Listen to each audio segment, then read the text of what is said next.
Hello, my crafty friends. Welcome back to another video here on my YouTube channel.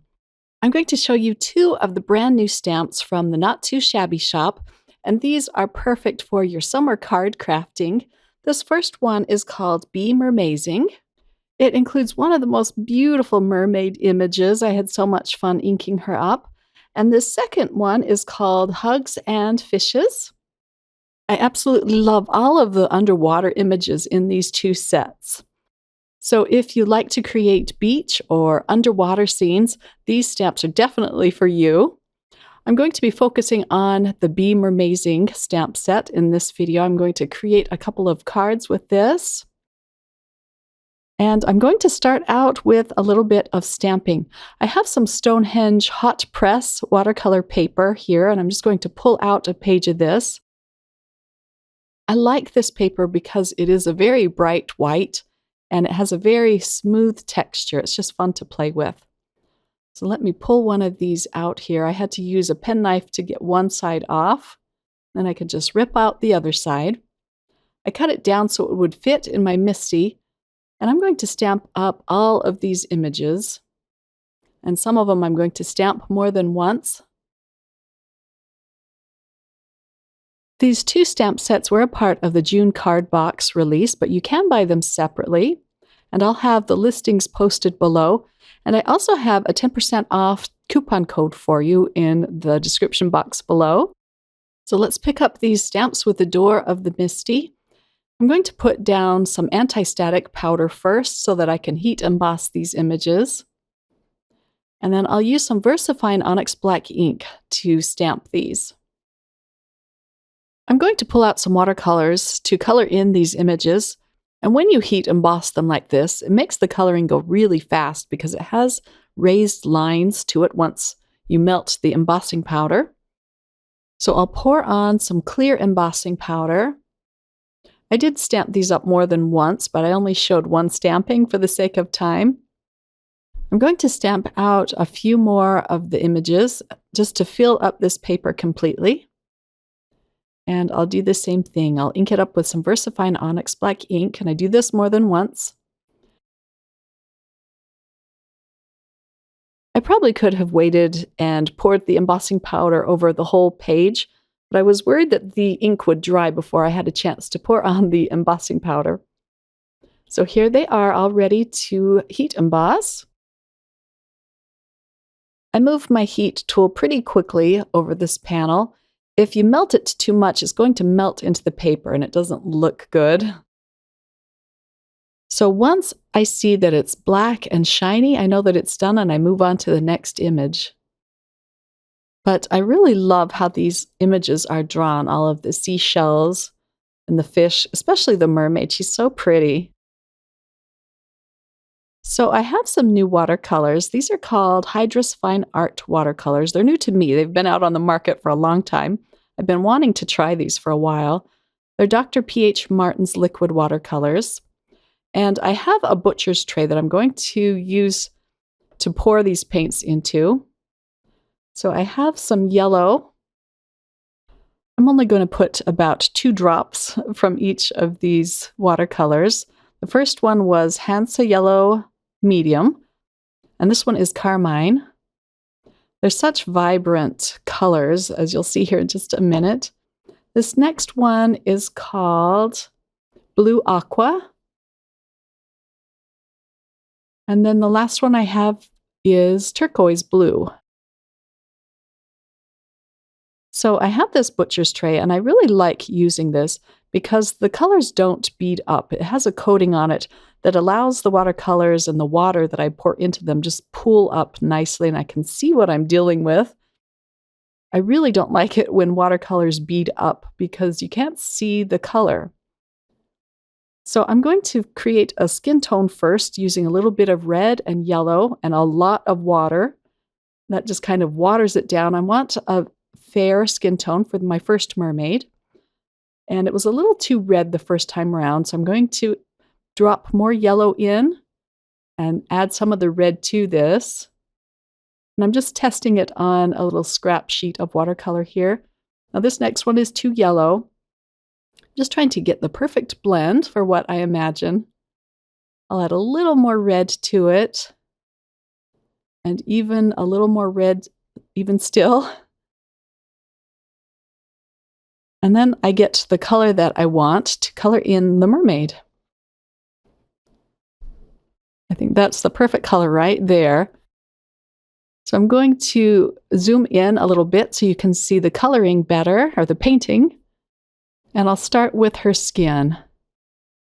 So this will be the first layer. I am going to come in with a second layer to add some shadows.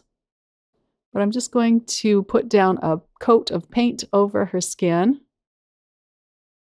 When you see me moving my brush over to the left, I'm just dabbing it off on a piece of paper towel, just to absorb some of that extra color I have on there.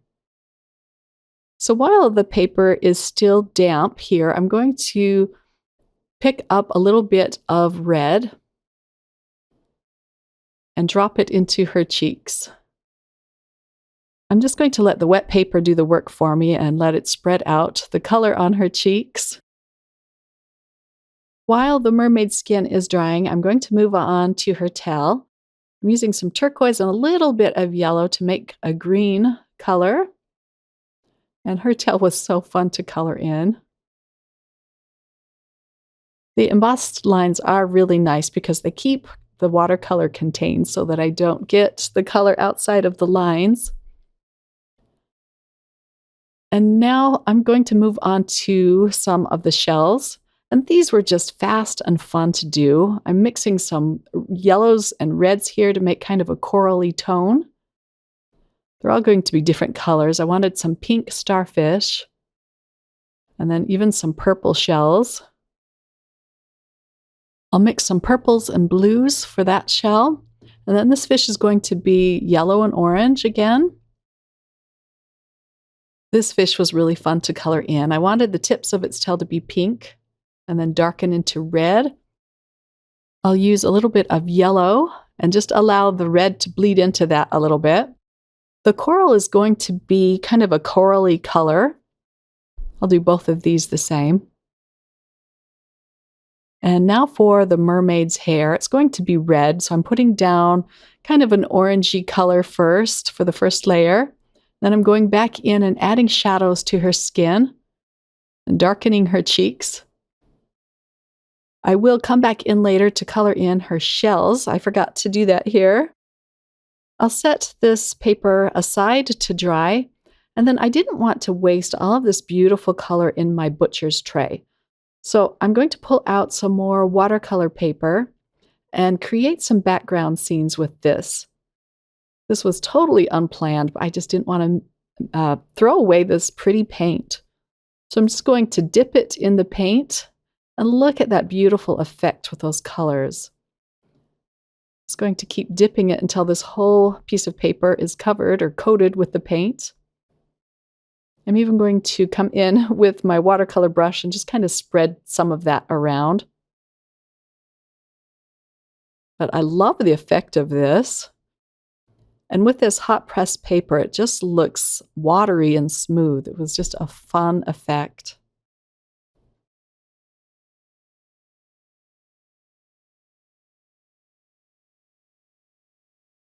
And then I'm just going to set this aside to dry. I'm going to actually use this on this card. I'll put a piece of paper towel under it just to catch all of the moisture. And here it is all dry. Isn't that just pretty? I'm going to cut a circle out of this panel. And I'll use some of my craft tape. But you have to remember with watercolor paper, the craft tape will rip it. It's been my experience that it's just going to rip it. So I made sure not to put any of the tape inside the circle. The die I have cuts out a very thin frame around it. And I'm going to create an A2 sized card, which is 5.5 by 4.25. I taped a white frame onto the circle, and now I'm going to glue it down flat with some liquid glue. These frames are really pretty, but they're hard to tape on or glue on, so it's best if you do it flat. Then you can just use liquid glue. But at first I thought I was going to pop it up with some foam tape, so that's why I taped the white circle around it. I went ahead and stamped out the sentiment that says mermaid kisses and starfish wishes. And I embossed that with white embossing powder. And now I'm going to make a little frame around my sentiment using these pieces that I fussy cut out. I'm using foam adhesive behind all of these pieces. And I'm just placing these around where they look good. I like that little purple cushion under her to make her look like she's sitting on that. And here's a look at the finished card. I love how this one turned out. I used some bubble bath beads from Trinity Stamps. These look like bubbles, as per the name, but I love how they look on this card. For card number 2, I'm going to do a little more stamping on this hot press watercolor paper, but I'm just going to stamp out the mermaid and then this beautiful stamp with the pearls and the shells. I'll use some VersaFine Onyx Black ink, and I'm going to stamp out this image several times because I love how it curves. I thought I'd make another fun frame card with this image. And next, I'll stamp out the mermaid again. I'll pour over some clear embossing powder and heat emboss these images. This time I am going to color them in with some Zig Clean Color Real Brush markers. That's kind of hard to say. But first, let's melt the embossing powder. Wow, it is raining hard here in Chicagoland. I don't know if you can hear that in the background, but it just never stops raining here. I just got back from a vacation to the desert where I love it. And I miss the hot, dry weather. It never stops raining. Okay, so let's color these in with some Zig markers. I'm going to use 3 different purples to color these in.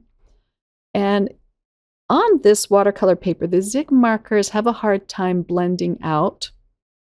If you use Bristol Smooth paper, they blend beautifully with that, but I wanted to use this paper and I don't really need them to blend that well.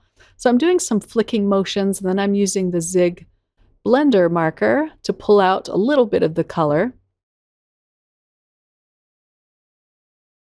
But I'm not going to show all of the coloring this time, just for the sake of time, but I'll show you this first set of pearls and shells.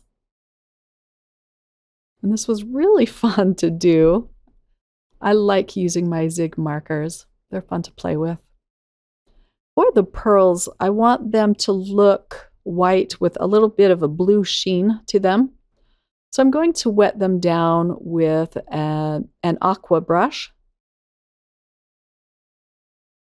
This will soften the color. If you use water on your images first before using the Zig markers, then it just really softens the color. And now I can put a little bit of blue along the bottoms and sides of these pearls. It's hard to see on the camera, but it's a really pretty effect in real life. Okay, I'm going to color in the mermaid, and again, I'm going to wet down her skin first and put down the Zig color next. I'll put a little bit of shading with a darker marker. She's going to have a little bit of a darker skin tone this time around. And then she's going to have a pink tail this time. Mermaids are so fun to color in. I just love it. So I'm going to put some more water over her tail.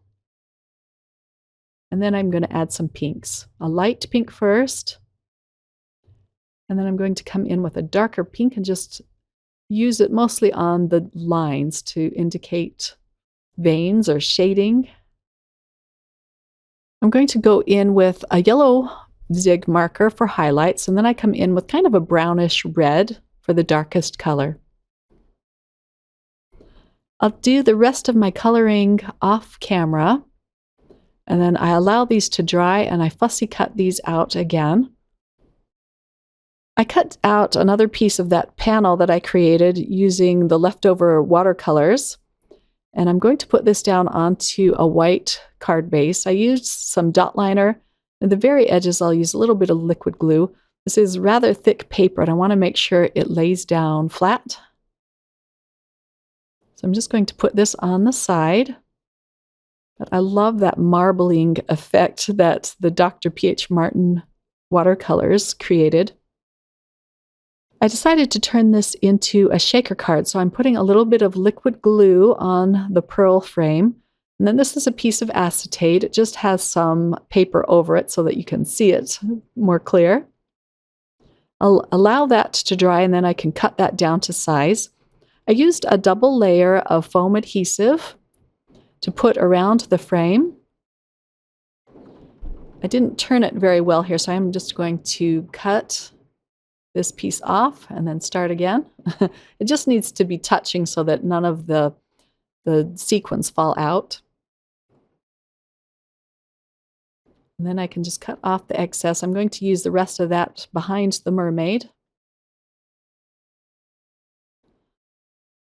Now to put some of these clear sequins. These are actually confetti pieces. They don't have holes in them. Then I'll trap them with this window shaker and press it down really well so none of the bits fly out. Next, I'll put the mermaid down, and I used, again, some adhesive behind her, as well as some liquid glue on the frame.